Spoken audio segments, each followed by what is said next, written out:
안녕하세요. 인생대학과 저희공동체 오늘은 8번째 강의 시간입니다. 오늘 강의 제목은 대응 대신 대비입니다. 그리고 수업 내용은 업스트림 사고입니다. 우선 마종하 님의 딸을 위한 시를 같이 읽어볼까요? 한 시인이 어린 딸에게 말했다. 착한 사람도 공부 잘하는 사람도 다 말고 관찰을 잘하는 사람이 되라고.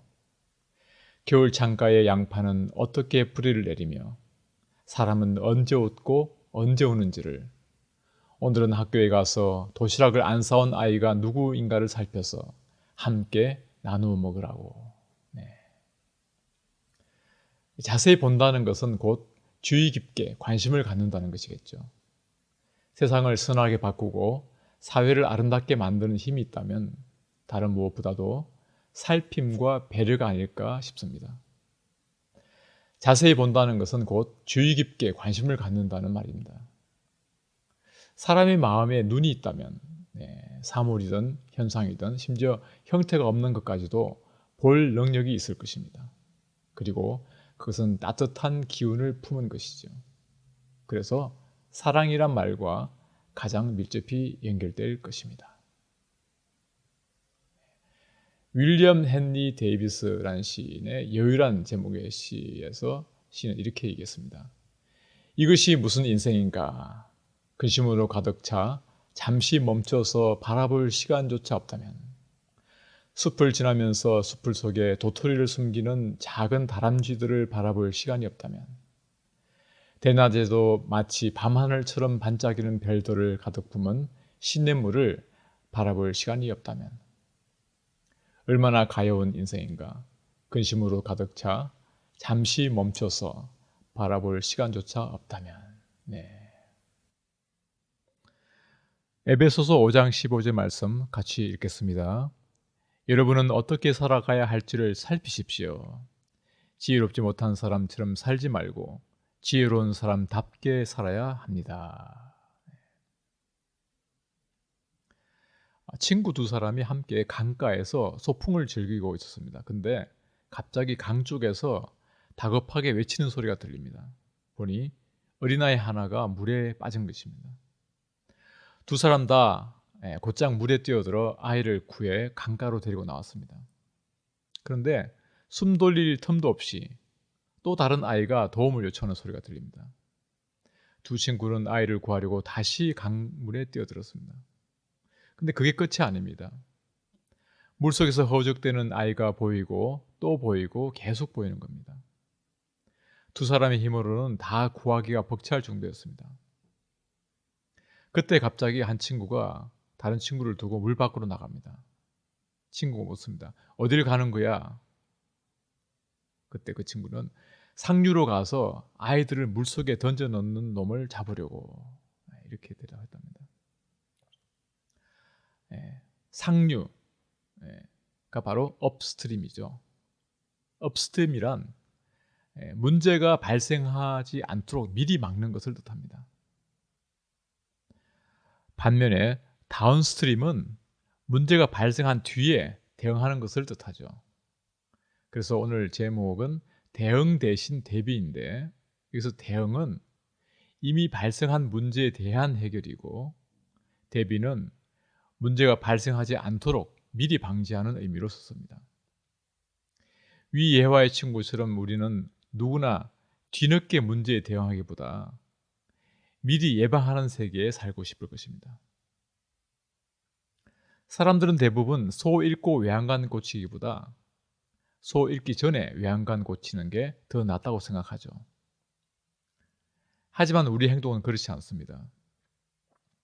사회에서 벌어지는 일들 대부분은 소 잃고 외양간을 빠르고 효율적으로 고치는 데 최적화되어 있습니다. 그래서 대응, 회복, 구제 구조를 찬양하죠. 마치 이런 것입니다. 치료사들은 약물 중독자들의 재활 치료를 돕습니다. 회사를 떠난 재능 있는 경영진을 대체하기 위해 사람을 채용하죠. 소아과 의사는 호흡 장애가 있는 아이들에게 호흡기를 처방합니다. 물론 이런 문제를 해결하는 전문가가 있다는 건 대단한 일입니다. 하지만 중독자가 애초에 마약에 손을 대지 않고 경영진이 관두지 않고 기꺼이 회사에 남아있게 되고 아이들이 천식을 앓지 않는다면 더 좋지 않을까요? 어째서 우리의 활동은 예방보다 대응에 치우쳐 있는 걸까요? 교통경찰관의 예를 들어볼까요? 두 경찰관이 근무를 쓰는데 첫 번째 경찰은 근무 시간 절반을 사고가 많이 발생하는 길 모퉁이에 서 있었습니다. 경찰관의 모습이 보이면 사람들은 조심해서 운전을 하죠. 즉 사고가 줄어들 것입니다. 그런데 두 번째 경찰관은 모퉁이 뒤에 숨어 있다가 교통신호를 위반하는 차들을 잡았습니다. 여기서 공공의 안전을 위해 더 큰 일을 한 사람은 아마 첫 번째 경찰관이 아닐까요? 하지만 실제 보상은 두 번째 경찰관이 받게 될 것입니다. 왜냐하면 자신의 노력을 증명할 법규 위반 딱지를 잔뜩 발부했으니 말이죠. 이것이 우리가 사후 대응을 선호하는 이유 중 하나입니다. 눈에 더 잘 보이기 때문이죠. 이처럼 다운스트림 활동은 눈에 잘 들어오고 측정하기도 쉽습니다. 반면 업스트림 활동은 모호한 부분이 엄청나게 많죠. 어느 날 길 모퉁이에 경찰관이 서 있는 모습을 보고 조심한 덕에 한 가족이 자동차 사고를 피하게 됐다고 합시다.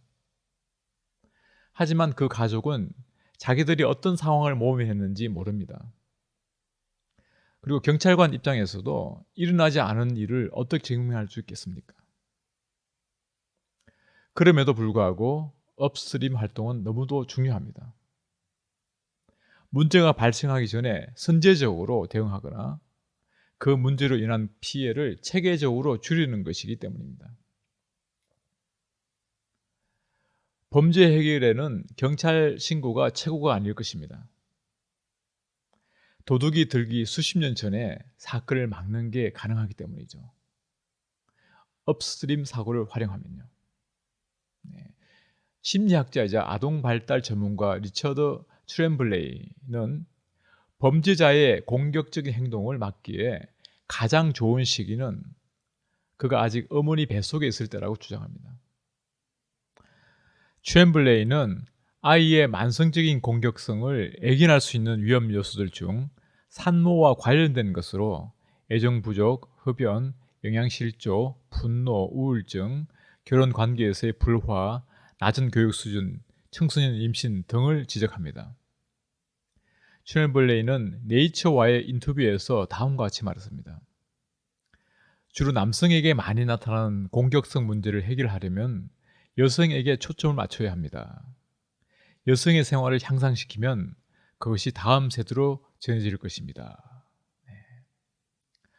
도둑질을 막기 위한 경보 시스템 같은 다운스트림 활동은 빠르고 구체적이며 범위가 그리 넓지 않습니다. 반면 미래의 범죄자를 낳게 될 어머니를 보살피는 업스트림 활동은 광범위하고 느리고 위험하지만 일단 성과가 보이면 그 효과가 정말 대단합니다. 그렇다면 업스트림 방식과 다운스트림 방식 중 무엇이 옳을까요? 최선의 답은 굳이 하나를 선택할 필요가 없다는 것입니다. 문제는 우리의 관심이 엄청나게 비대칭적으로 다운스트림 쪽에 치우쳐져 있다는 것이죠. 다시 말해 강물에 빠진 아이들을 구하는 데 너무 집중한 나머지 왜 그 아이들이 떠내려오는지는 알아보지 않는다는 것입니다. 이러한 주장을 체계적으로 설명하는 책이 바로 미국 듀커대 케이스 센터의 댄 히스가 저술한 업스트림입니다. 그렇다면 우리를 다운스트림으로 밀어내고 문제를 예방하는 능력을 방해하는 것은 무엇일까요? 업스트림의 저자 댄 히스는 문제 불감증을 첫 번째 이유로 듭니다. 의사이자 스포츠 트레이너인 마커스 엘리엇은 1999년에 프로 미식 축구팀 뉴잉글랜드 패트리어츠의 스티프로 합류합니다. 그 당시엔 부상을 운명으로 받아들이는 게 일반적인 생각이었고 다들 부상을 스포츠의 일부라고 생각했습니다. 하지만 엘리엇은 부상 대부분이 잘못된 훈련의 결과라고 생각했습니다. 선수들의 몸 상태나 맡은 포지션은 완전히 다르지만 훈련 내용은 거의 똑같았습니다. 당시의 훈련은 몸을 키우고 강하게 만드는 데에만 초점 맞춘 천편일률적인 프로그램뿐이었습니다. 엘리엇은 개인에 맞춘 새로운 접근법을 이용했습니다.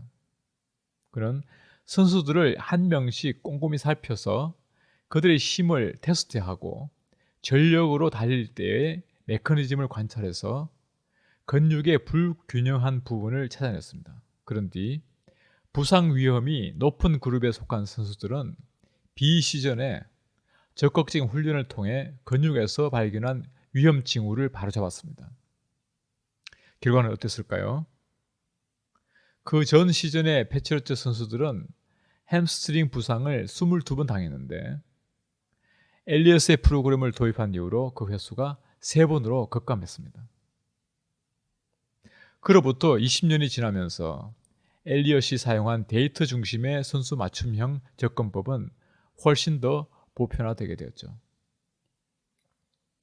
선수들이 열심히 뛰다 보면 부상을 당할 수도 있다. 그 사실을 바꿀 수는 없다는 마음가짐에는 문제 불감증이 있습니다. 이는 부정적인 결과가 자연스럽거나 불가피하다는 믿음이고 이 믿음은 잘못됐다는 것이 밝혀진 거죠. 그렇다면 왜 우리는 문제 불감증의 희생양이 될까요? 네, 이 흉부 CT 스캔 슬라이드에서 그 단서를 찾을 수 있습니다. 이것은 방사선과 의사들이 폐암 진단을 위해 분석하는 시각적 자료인데요. 혹시 이상한 점 안 보이나요? 네, 그렇습니다. 작은 고릴라가 보이는데 트래프튼 드루 연구팀이 방사선과 의사들에게 장난을 치기 위해 영상에 고릴라를 집어넣은 것입니다. 방사선과 의사들은 이 영상 속에서 암의 가능성을 알려주는 결절을 찾아내죠. 근데 이들 중 고릴라의 존재를 알아차리는 사람이 과연 몇 명이나 될까요? 별로 많지 않습니다. 24명 중 20명이 고릴라의 존재를 전혀 알아차리지 못했습니다. 그들은 무주의 맹시라는 현상에 빠졌습니다. 이것은 우리가 한 가지 일에만 세심한 주의를 기울일 때 그 일과 무관하지만 중요한 정보를 놓치게 되는 현상을 가리킵니다. 무주의 맹시는 주변을 살피는 시야를 축소시키죠. 근데 여기에 시간적 압박이 더해지면 호기심 부족이 야기됩니다. 난 내가 하는 일에만 온 신경을 기울여 해 라는 느낌이 들면 압박감으로 인해 주변 시야를 잃게 되죠. 마치 방사선과 의사들이 고릴라를 보지 못할 정도로 열심히 결절 검사를 하는 것과 같습니다. 문제 불감증에서의 탈출은 자기가 비정상성을 정상처럼 대하고 있었다는 자각에서부터 시작됩니다. 이런 자각과 불만은 개선의 씨앗이 되죠. 그러고 나서 사람들은 자기가 일으킨 게 아닌 문제를 바로잡기 위해 나서게 되죠. 업스트림 사고를 하는 사람들의 마음속엔 이런 생각이 자리 잡습니다. 내가 일으킨 문제는 아니지만 내가 해결하고 싶어. 즉 주인의식이죠. 이런 주인의식이 생겨날 때 변화는 일어나기 마련입니다. 1960년대와 1970년대에는 직장 내 성희롱이 문제없는 것으로 여겨졌습니다. 실제로 여성들에게 이를 받아들이라고 부추길 정도였습니다. 성희롱, 섹슈얼 허래스먼트라는 용어는 1975년 언론인 린 팔리가 만든 것입니다. 코넬 대학교에서 여성과 직장에 대한 강의를 해온 팔리는 라디오 프로그램 인터뷰에서 직장 내 경험에 대해 물었을 때 여성들은 성희롱과 관련해 직장을 그만두거나 해고된 경우가 있었다고 말했습니다. 팔리는 이런 공통된 경험을 담아낼 용어를 찾았고 결국 성희롱이라는 표현을 쓰기로 했습니다. 팔리는 나중에 뉴욕타임스와 이렇게 인터뷰했습니다. 일하는 여성들은 매일같이 겪는 성적으로 불쾌하고 굴욕적인 느낌을 주는 것을 잘 포착한 이 용어를 즉각적으로 받아들였습니다. 라고요. 팔리는 성희롱이라는 용어를 통해 정상적인 것으로 받아들여지던 현상을 문제 삼았습니다. 그러면서 여성에 대한 강압적인 대우를 비정상적인 것으로 규정하고 그것이 잘못됐음을 널리 알린 것이죠. 팔리는 잘못된 문제에 명칭을 붙임으로써 사회가 문제 불감증에서 깨어나도록 도운 것입니다. 이 통찰의 요지는 이것입니다. 누군가가 그 일을 하겠다고 선택하지 않는 한 근본적인 문제는 해결되지 않는다는 것이죠. 앞에서 살펴본 문제 불감증은 문제가 눈에 띄지 않는 것 혹은 문제를 불가피하다고 여기는 것을 뜻합니다. 반면 주인의식 부족은 문제를 해결할 수 있는 이들이 자신의 문제를 여기지 않는 것입니다. 이런 주인의식 부족이 우리를 다운스트림에 묶어두게 합니다. 저자 댄 히스는 이렇게 말합니다. 문제의 대비에 있어서 문제는 누가 그것 때문에 고통을 받는가가 아니라 문제는 누가 그걸 해결하기에 가장 좋은 위치에 있고 그들이 과연 나설 것인가 하는 점이랍니다. 그래서 주인의식을 갖는 것이 중요하다는 거죠. 상처를 받을 사람들이 문제를 해결하도록 놔둘 때 사회는 바뀌지 않습니다. 사회는 그걸 해결하기에 가장 좋은 위치에 있는 사람들이 나설 때 바뀌는 것입니다. 누가복음 12장 말씀입니다. 주께서 이르시되 지혜 있고 진실한 청지기가 되어 주인에게 그 집 종들을 맡아 때를 따라 양식을 나눠줄 자가 누구냐. 주인이 이를 때에 그 종이 그렇게 하는 것을 보면 그 종은 복이 있으리로다. 내가 참으로 너에게 이르노니 주인이 그 모든 소유를 그에게 맡기리라. 업스트림 활동이 왜 그리 드문지에 대한 또 다른 이유가 있습니다. 우리는 인생의 큰 문제가 작은 문제를 밀어내리라고 기대합니다. 하지만 연구 결과 사람들이 돈이나 시간, 다른 정신적 문제에서 부족함을 경험할 때는 큰 문제가 작은 문제를 밀어내는 게 아니었습니다. 실은 오히려 작은 문제가 큰 문제를 밀어냈습니다. 다달이 날아오는 카드 값을 지불하지 못하고 한도에까지 다 써버린 싱글맘을 생각해 봅시다. 그녀의 아이가 동네 농구리그에서 뛰려면 150불이 필요합니다. 그녀는 도저히 안 된다고 말할 수가 없었어요. 왜냐하면 농구는 아이가 누릴 수 있는 몇 안 되는 건전한 활동 중 하나였기 때문입니다. 하지만 그녀는 돈이 없고 다음 월급까지는 열흘이나 남았습니다. 그녀는 결국 은행에서 초기 소액 대출을 받았습니다. 한 달 안에 대출금을 갚아야 합니다. 만약 갚지 못하면 다음 달 갚아야 할 돈이 더 많아지는 거죠. 엄청난 돈은 아니지만 그녀의 위태로운 계정이 무너지기에는 충분할지도 모릅니다. 심리학자 엘다 샤프와 샌딜 멀레이너스는 결핍의 경제학이란 저서에서 이러한 상태를 터널링이라고 불렀습니다. 그러니까 한꺼번에 많은 문제를 겪는 사람은 그걸 전부 해결하려는 노력을 포기한다는 거죠. 그리고 터널 속에 있는 것 같은 제한적인 시야를 받아들입니다. 장기적인 계획도 없고 사안에 대한 전략적인 우선순위도 없습니다. 사람들을 단기적이고 반응적으로 사고하게 만들기 때문이죠. 그래서 터널링은 업스트림 사고의 세 번째 장벽이 됩니다. 우리는 종종 일련의 나쁜 결정이 사람을 가난하게 만들 수 있다고 말합니다. 어떤 경우에 그 말은 사실입니다. 하지만 샤프와 멀레이너스는 사실은 가난이 근시안적인 재정 결정을 하게 만들 수 있다고 말합니다. 지자들이 쓰는 것처럼 결핍은 통찰력이나 미래지향적 사고, 통제력을 부족하게 만듭니다. 그리고 그 영향은 엄청난데요.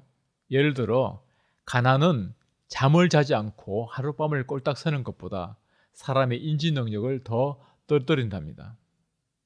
가난한 사람들 개개인의 시야가 좁은 게 아니라 가난을 겪으면 누구나 시야가 줄어든다고 지자들은 말합니다. 샤프와 멀레이너스는 또 다음과 같이 적었습니다. 결핍과 터널링은 중요하지만 아주 다급하지 않은, 특히 사무실 청소나 대장 내시경 검사, 유언장 작성 같은 일들을 미루게 한답니다. 그것들은 즉각적이고 불가피해 보이면서도 미루기 쉬운데 긴급한 일이 모두 마무리될 때까지입니다. 물론 긴급한 일이 마무리되는 경우는 전혀 없죠. 우리는 그렇게 유언장도 작성하지 못한 채 일흔이 되고 여든이 되고 말죠. 다음으로 제자는 업스트림으로 나아가기 위한 행동 전략을 소개합니다. 업스트림 작업은 문제가 발생할 확률을 줄이는 행위입니다. 그러므로 그 작업을 통해 시스템을 변화시켜야 합니다. 이를 위한 업스트림 작업에 있어서 핵심적인 법칙을 이제 살펴보겠는데요. 먼저 제자는 데이터를 의심하라고 말합니다. 이것은 업스트림 활동을 방해하는 소위 헛개비 성리를 예방하기 위한 것입니다. 업스트림 활동에 비해 다운스트림 활동의 성공은 구체적이죠. 다운스트림 활동에는 복구 과정이 수반되기 때문입니다. 가령 노트북이 고장났을 때 노트북이 다시 작동하기 시작한다면 그게 성공입니다. 그러나 업스트림 활동에서는 성공을 직접적으로 느낄 수 없는 경우가 많습니다. 사실 우리가 성공을 측정하는 방식과 세상에서 보고자 하는 실제 결과가 분리되어 있습니다. 그렇기에 실패를 감추고 표면만 성공으로 두르는 헛개비 승리의 위험에 빠질 수 있습니다. 이런 헛개비 승리가 업스트림 활동을 방해하죠. 첫 번째 헛개비 승리는 외부적 요인이 목표를 달성케 할 때입니다. 밀물은 모든 배를 뜨게 한다는 속담이 있습니다. 일이 잘 되면 그것이 밀물 때문인 것을 무시한 채 성공했다고 선언하고 싶은 유혹을 느끼게 되죠. 1990년대에 미국 전역에서 범죄가 급격히 감소할 때도 그랬습니다. 모든 곳에서 범죄율이 감소했고 경찰서장이 마치 기적이라도 행한 것처럼 보였습니다. 그들이 추구한 다양한 치안 철학이 전부 옳은 것처럼 평가됐죠. 시카고 범죄연구소의 젠서 루드윅은 90년대에 경찰서장으로 재직했던 이들은 지금 모두 수익성 좋은 컨설팅 회사를 운영하고 있다고 말했습니다. 하지만 코카인이 유행하던 80년대 후반에 일했던 경찰서장 중에는 잘 나가는 컨설팅 회사를 운영하는 사람이 거의 없다고 덧붙였습니다. 두 번째 헛개비 승리는 단기적 조치가 성공했지만 본래 목표는 이루지 못했을 때입니다. 보스턴 공공사업부는 인도 보수를 위해 시의 자금을 어떻게 쓸 것인지 결정하는 일도 있었습니다. 그들은 세 가지 방식으로 자신들의 일을 평가했는데, 첫째, 그들은 지출을 살폈습니다. 보스턴 세 개의 각 구역마다 약 150만 불의 인도 수리 예산을 할당했습니다. 둘째, 그들은 수리한 보도의 면적을 살폈고 이를 통해 보수팀의 생산성을 가늠할 수 있었습니다. 그리고 세 번째, 마지막 방법이 311 민원전화 처리 건수였습니다. 이 간단한 세 가지 평가 방법은 아주 합리적인 것처럼 보였습니다. 그러나 수석 엔지니어인 KT 최는 이 방법이 얼마나 그릇된 것인지를 깨닫게 되었죠. 우선 도시를 세 구역으로 나누고 각 지역에 균등하게 투자하는 건 공평성을 보장하지 못했습니다.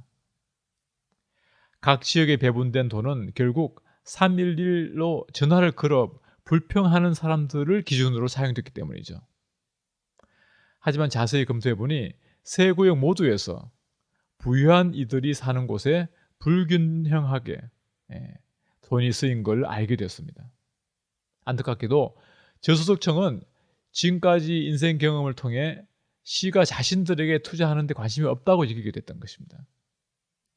보스턴 글로버 기자가 왜 전화를 걸어 수리를 요청하지 않았느냐고 묻자 저소득 지역 주민은 어차피 아무것도 안 해줄 텐데요 라고 답했다는 것입니다. 반면 부자들은 자신의 요구를 들어줄 것이라고 믿었으며 전화를 했고 실제로 민원은 처리되었습니다. 가난한 이들은 자기 요구가 무시당할 것이라고 생각해 전화를 하지 않았고 결국 그대로 방치됐던 것이죠. 또 한 가지는 얼마나 많은 요청을 처리했는지가 업무 평가에 반영되기 때문에 정비요원은 쉬운 일, 응급조치로 해결 가능한 것들을 우선시하게 되었습니다. 이런 보상 방식은 터무니없는 결과로 이어졌는데 2017년의 기록을 살펴보면 인도 보수 작업의 15%가 수주가 끝난 뒤에도 상태가 여전히 나쁜 것으로 나타났습니다. 그래서 KT 최는 우리가 인도 보수 작업을 통해 결과적으로 이루려는 것은 무엇인가? 라는 질문을 던졌습니다. 사람들이 걸어 다니는데 문제가 없어야 하고 그 조치가 공평해야 한다는 두 가지 목표가 무엇보다 중요해 보였습니다. 결과적으로 보행 편의성이 가장 필요한 곳은 그들이 그동안 계속 소홀히 여겼던 곳임을 알게 되었죠.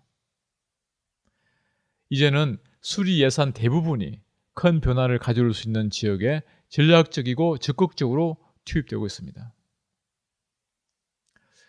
보스턴의 이전 측정 기준이 그토록 매력적인 이유 중 하나는 손쉽게 접근하고 이해할 수 있었기 때문입니다.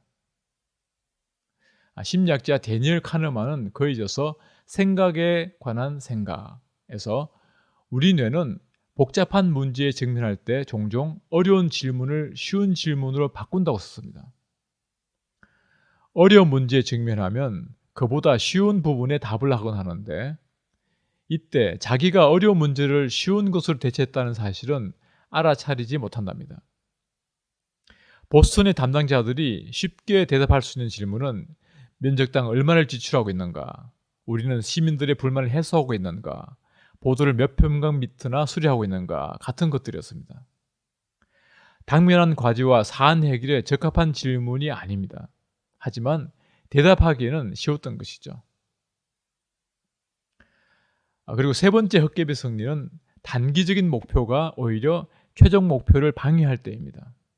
이 세 번째 헛개비 승리는 가장 파괴적인 형태인데 왜냐하면 수단이 목표를 약화시키기 때문입니다. 만약 범죄 발생 건수가 늘어나면 경찰서장이 곤경에 처하게 되죠. 그런데 만약 범죄를 줄일 수 없다면 피해자들의 범죄 신고를 거절할 수도 있고 실제로 일어났던 것과 다른 내용을 기록할 수도 있습니다. 심지어 범죄 신고를 없애기도 합니다. 경찰서장은 청장을 위해 범죄율을 낮추고 청장은 시장을 위해 범죄율을 낮추고 시장은 어떻게든 범죄율을 낮추지 않으면 부동산 가격이 폭락하고 관광객이 사라지게 될 것입니다. 비난을 피하려고 범죄의 심각성을 축소하는 경향을 다운그레이딩이라고 합니다.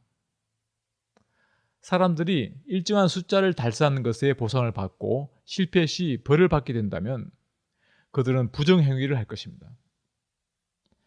통계를 왜곡하고 대충 넘어가고 사건을 다운그레이딩 할 것입니다. 무모하게 목표 달성을 추구하며 조금의 가책도 없이 법이 허용하는 수단을 다 동원할 테고 불법적인 일도 호의적인 시선으로 바라볼 방법을 찾을 것입니다.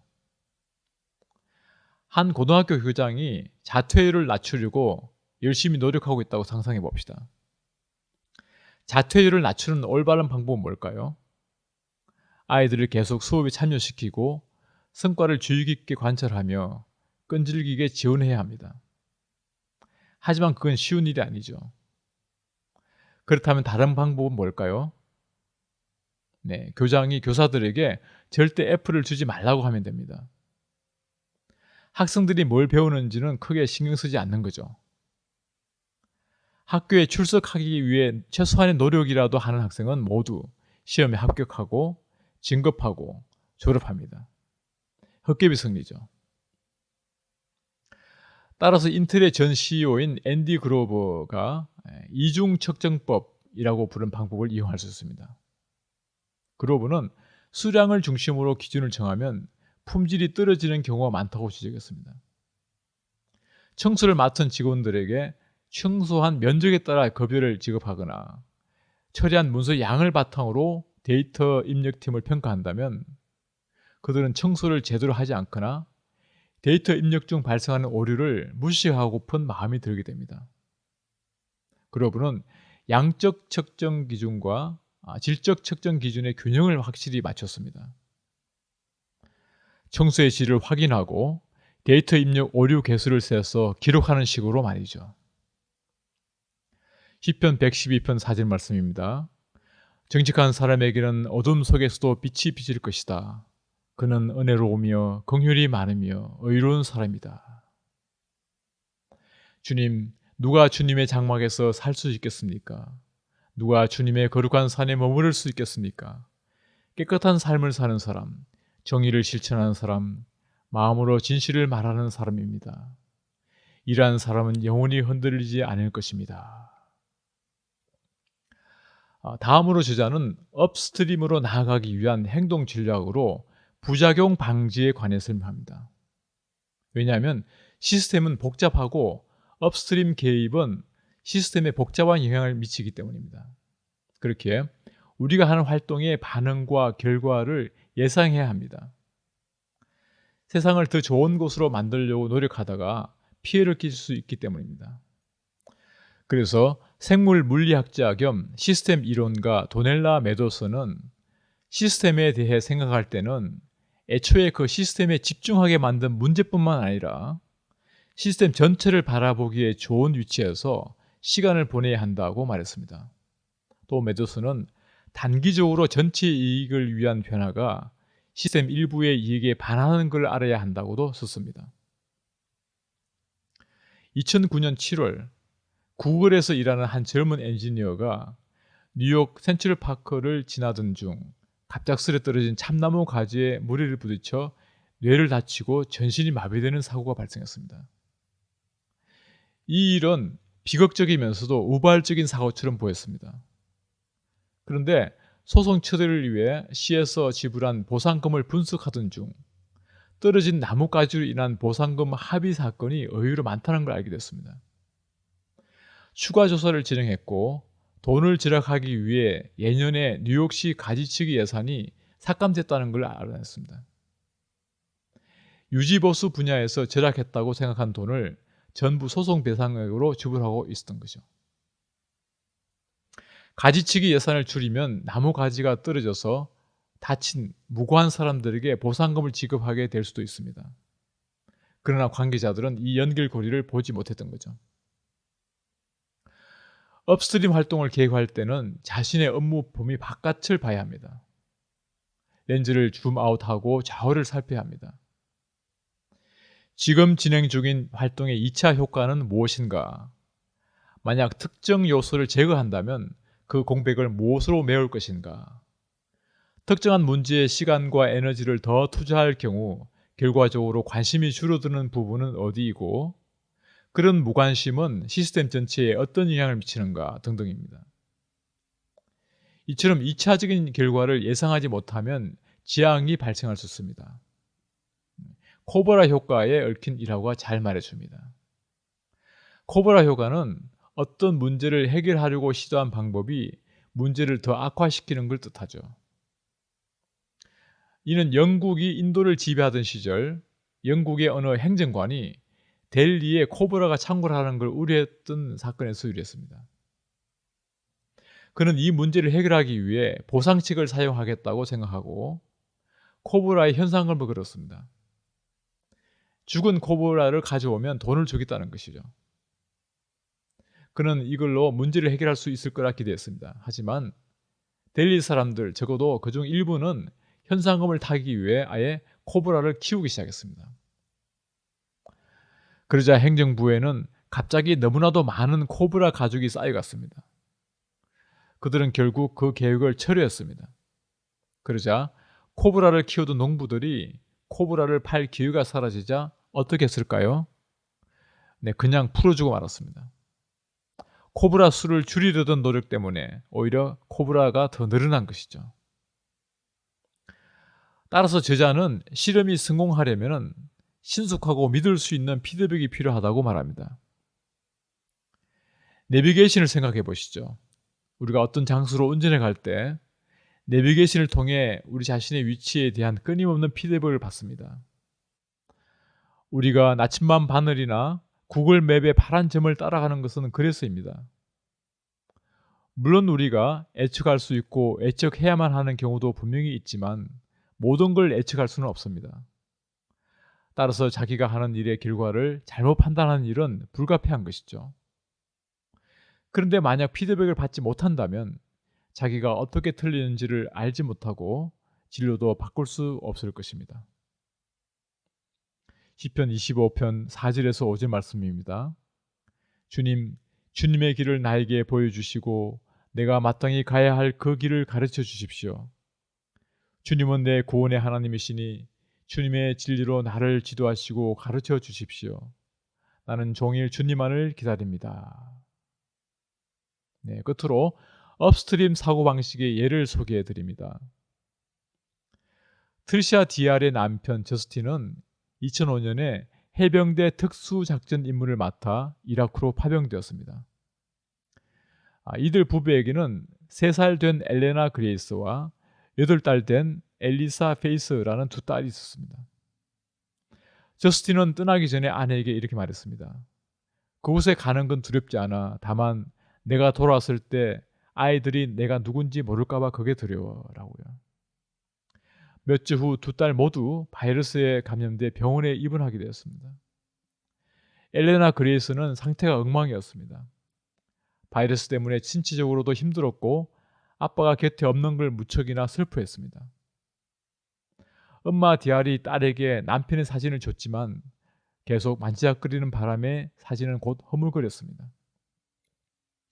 어떻게든 딸을 위로하고 싶었던 디알은 뛰어난 공예가인 고모 할머니 메리에게 전화를 걸어 저스틴의 사진이 붙어있는 인형을 만들어 줄 수 있냐고 물었습니다. 메리는 저스틴이 군복을 입은 사진을 사용했습니다. 그녀는 천에 사진을 인쇄하는 방법을 알아낸 뒤 그 천을 인형 모양으로 꿰맸습니다. 트리샤가 아빠 인형을 딸에게 보여주자 아이의 얼굴이 환하게 밝아졌습니다. 인형은 아이의 침대 머리맡에 놓였습니다. 퇴원해서 집에 돌아오자 아빠 인형은 일상생활의 일부가 되었습니다. 엘레나 그리스는 어디를 가든 항상 인형을 손수리에 태워서 데리고 다녔습니다. 그리고 밤에 잠들기 전에는 아이와 함께 기도했습니다. 동생 엘리사 페이스에게도 아빠 인형이 있었습니다. 그 인형은 매일 밤 아기 침대에서 같이 잠을 잤습니다. 9개월간의 여정을 마치고 돌아온 저스틴은 아이가 자기를 보고 어떻게 반응할지 걱정했습니다. 그가 떠날 때 엘리사는 아직 아기였기에 과연 아이가 자기를 기억할지 알 수 없었습니다. 다른 해병들은 집에 돌아간 뒤 몇 주 동안 아이가 자기를 무서워했다는 이야기를 나누곤 했습니다. 아이들이 다 잠든 한밤중에 집에 도착한 저스틴은 곧장 둘째 엘리사 페이스의 방으로 향했습니다. 얼른 아이를 보고 싶었기 때문이죠. 아이가 잠에서 깨어 아빠를 빤히 쳐다보았습니다. 그는 여전히 군복을 입고 있었습니다. 아이는 자기 인형을 쳐다보았습니다. 엄마 디알은 당시 상황을 이렇게 말했습니다. 엘리사는 아빠 인형을 내려놓고 아빠를 향해 손을 올리면서 아빠라고 말했어요. 남편이 우는 모습을 본 건 그때가 처음이었습니다. 다른 사람들은 아빠 인형을 볼 때마다 정말 좋은 아이디어라고 말하곤 했습니다. 결국 디알과 그녀의 이웃이자 마찬가지로 해병대 남편을 둔 니키 다넬이 힘을 합쳐 데디돌이라는 회사를 차렸습니다. 그들은 1년 사이에 1,000개가 넘는 데디돌을 군인 자녀들에게 나눠줬습니다. 나중에는 군인 아빠 외에도 군인 엄마나 세상을 떠난 사랑하는 이들로까지 대상을 확대했습니다. 이 인형은 이제 허거 히어로 인형이라고 불립니다. 파병의 고통은 트리샤 디알이 만들어낸 문제가 아닙니다. 하지만 디알은 주인의식을 가지고 모두의 고통을 완화하도록 도울 수 있었습니다. 이것이 바로 업스트림적 사고방식입니다. 미리 생각을 해두면 문제가 발생하기 전에 예방할 수 있고 온전히 막을 수 없더라도 그 영향을 무디게 할 수 있습니다. 네, 이제 말씀을 정리하겠습니다. 하버드 심리학자 데니엘 길버트는 눈앞에 닥친 긴급한 일에 집중하는 것이 우리 사고의 기본 특징이라고 주장합니다. 사실 우리 뇌는 터널링을 위해 고안됐다고 말하는 게 타당할 것입니다. 데니얼 기버턴은 로스앤젤레스 타임스에 다음과 같은 글을 썼습니다. 모든 동물과 마찬가지로 사람도 현재의 명확한 위험에 빠르게 반응합니다. 뇌는 위험 상황을 회피할 수 있도록 멋지게 설계된 회피 기계로 지금 당장 해야 할 일을 찾으려고 끊임없이 주변을 스캔합니다. 그리고 포유류의 뇌는 위험이 실제로 발생하기 전에 그 시기와 위치를 예측하는 새로운 방법을 배웠습니다. 아직 벌어지지 않은 일을 피하는 우리의 능력은 뇌에서 벌어진 가장 놀라운 혁신 중 하나입니다. 그러나 이 혁신은 아직 개발 초기 단계에 있습니다. 보이지 않는 미래와 어렴풋이 다가오는 위협에 대응하는 프로그램은 여전히 테스트 중입니다. 네. 길버트에 따르면 업스트림 사고는 우리 뇌의 새로운 특징입니다. 따라서 저자는 우리에게 업스트림 활동을 위해 어떤 마음가짐을 가져야 할지 제안합니다.